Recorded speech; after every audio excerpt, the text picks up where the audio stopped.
This is the net neutrality debate guide you've been waiting for, because the subject is sure to come up and you need to be ready.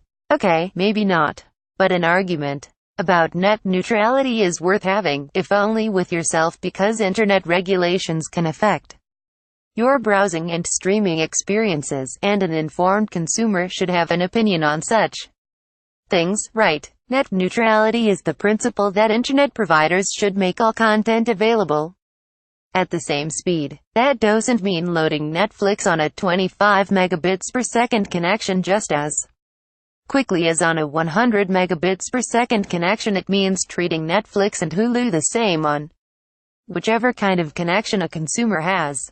That is what a regulation mandates, but the FCC is poised to vote next month to repeal the Obama-era rule. Below are some leading arguments for repealing and keeping the net neutrality regulation. Repeal it. First of all, the current regulation is, as the National Review's editorial board put it, an example of the kind of lawlessness that ran rampant in the Obama administration. The FCC derives its authority from the Federal Communications Act, and the law does not say anything about the power to tell internet providers how they can or can't distribute content. If there is going to be a net neutrality mandate, it should come from Congress. True net neutrality can't be achieved anyway. Multiple factors affect content delivery speeds, and regulations can't ensure across-the-board equality. Sure, a startup streaming service could theoretically match Netflix and Hulu in practice. However, a startup can't fix bugs and update software rapidly enough to keep pace.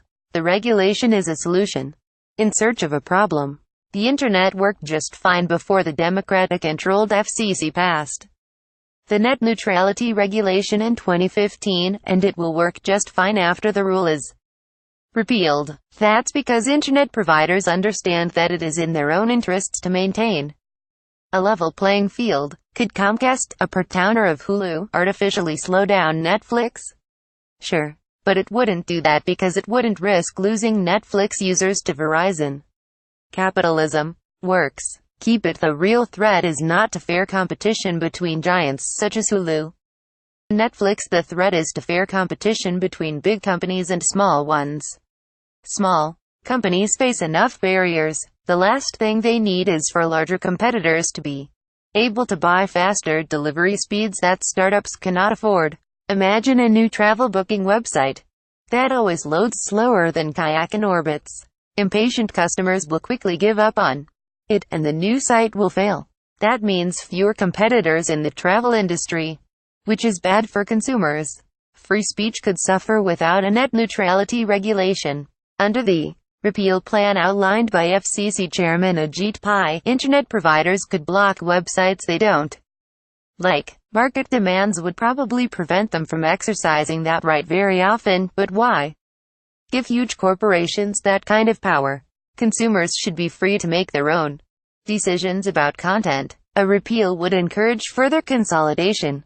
The Justice Department is suing a major internet provider to block the company's acquisition of a major content producer, Time Warner. President Donald Trump has said the deal would result in too much concentration of power in the hands of too few.